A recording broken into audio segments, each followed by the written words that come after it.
प्रकृते गुणसम्मूढाः सज्जन्ते गुणकर्मसु तान् कृत्स्नविदो मंदान् कृत्स्नविन्न विचालयेत्। प्रिय दर्शकों नमस्कार, एक बार फिर से उपस्थित हूं आप सबके सामने गुरुवार के कार्यक्रम में। बताने वाला हूं शनि और राहु से संबंधित एक अनोखी बात। निस्संदेह आपको यह कार्यक्रम बड़ा अच्छा लगेगा और मुझे पूरा भरोसा है कि आप इसे पूरा तक अंतिम तक देखेंगे। शुरू करते हैं आज का कार्यक्रम। देखते हैं कौन सी ऐसी बात है जो मैं आपसे ये कह रहा हूं कि बड़ी अच्छी लगेगी बात। आइए शुरू करते हैं। कार्यक्रम के आरंभ में बोले गए श्लोक का अर्थ भी बताने वाला हूं।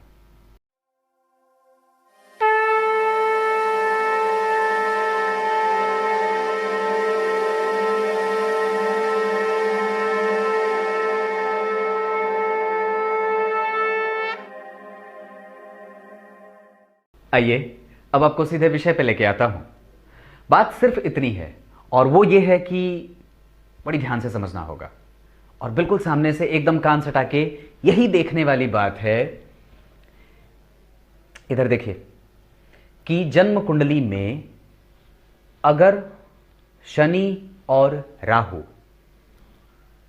किस भाव में बैठे हैं और जिस राशि में बैठे हैं उस राशि का अधिपति जहां बैठा होता है वो भी शनि और राहु के सदृश परिणाम करने लगता है ना अजीब बात।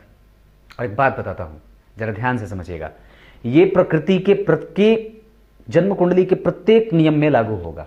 हर चार्ट के ये बारे में बात होती है।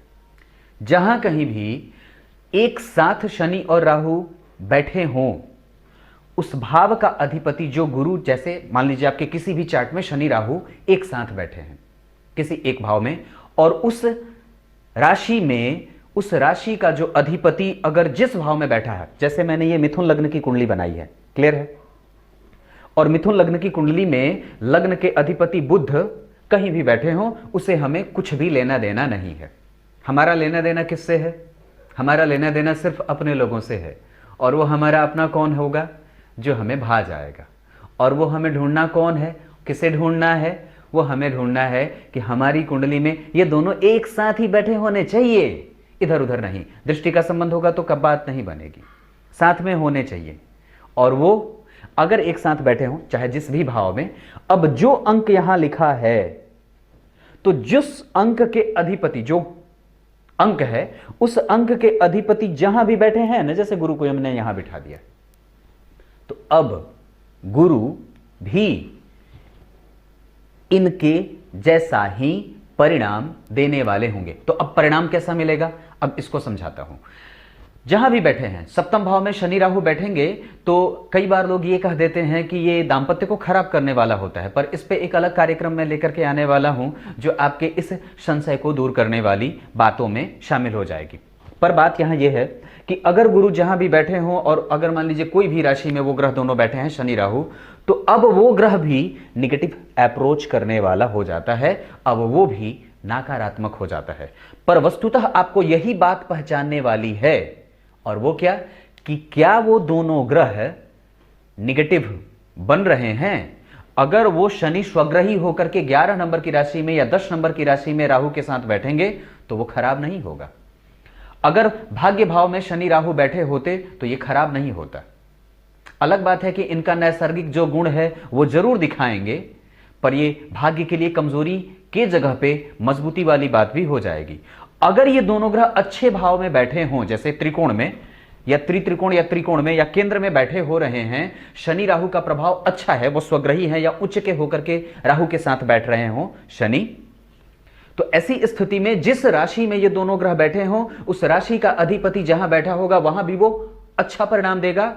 लेकिन अगर ये दोनों बुरे बैठे हैं, खराब बैठे हैं, यहां यहां यहां यहां यहां बैठ गए, यहां बैठ गए, तो अब ये जातक को इन भावों से प्रभावित तो करेंगे, पर साथ ही साथ जिस राशि में बैठे हैं उस राशि का अधिपति भी आपकी कुंडली के लिए बुरे तरीके से और बुरे दौर में आपको घुसाने वाला हो जाएगा। और एक बात बताता हूं, जरा ध्यान से समझिएगा कि ये दोनों ग्रह कमजोर नहीं होते और न ही मजबूत होते हैं। मैंने कल के कार्यक्रम में बात कही थी कि शनि और मंगल के मजबूत होने का प्रमाण आपको धनवान बना देता है, पैतृक संपत्ति से, श्रेष्ठ कर्मों को करने वाला, और व्यक्ति लड़ाई झगड़े में युक्त होकर के जीतने वाला होता है। विषम से विषम परिस्थितियों में अपने आप को मजबूती से शामिल कर लेता है, प्रत्येक पिलर पे खड़ा हो जाता है।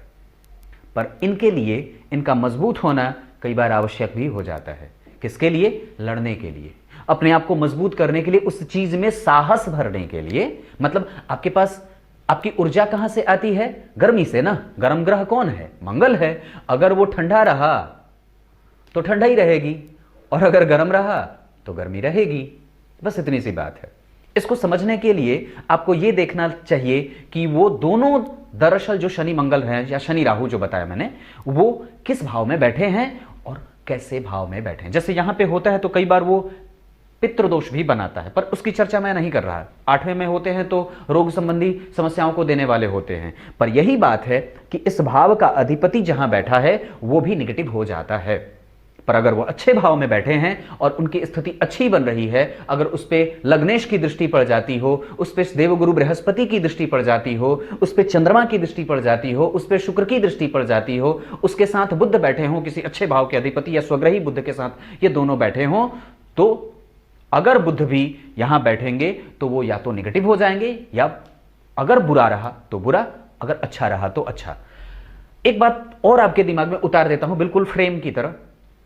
मतलब कि अगर शनि राहु किसी भी भाव में बैठे हैं तो उस भाव का जो अधिपति है वो अपना परिणाम शनि और राहु के सदृश करने लगता है।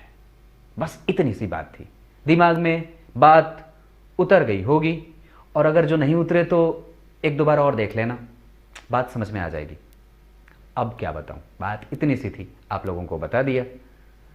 अब शुरू करते हैं। आज के कार्यक्रम के आरंभ में बोले गए श्लोक का अर्थ बता देता हूं। गीता जी के 3 अध्याय के 29वें श्लोक में भगवान ने बात कही है। क्या कही है? बात है और आज बता ही देता हूं। और वो बात यह है कि मेरी ये जो जबान है, एक बात बताऊं, एक बात बताता हूं, कुछ लोगों के जिह्वा पे चढ़ गई है। हाँ, सच्ची बात है। और ये भी है कि अजीब स्थिति है उनकी।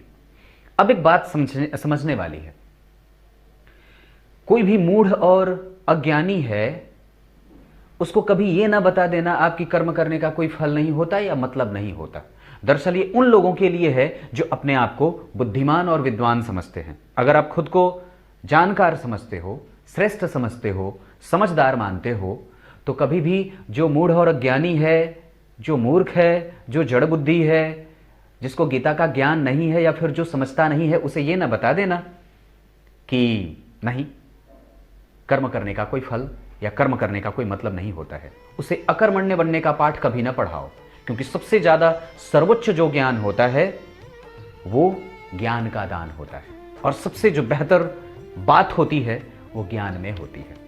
तब तक के लिए इजाजत दीजिए, कल एक बार फिर से उपस्थित होंगे आप सबके सामने। तब तक के लिए बहुत बहुत नमस्कार।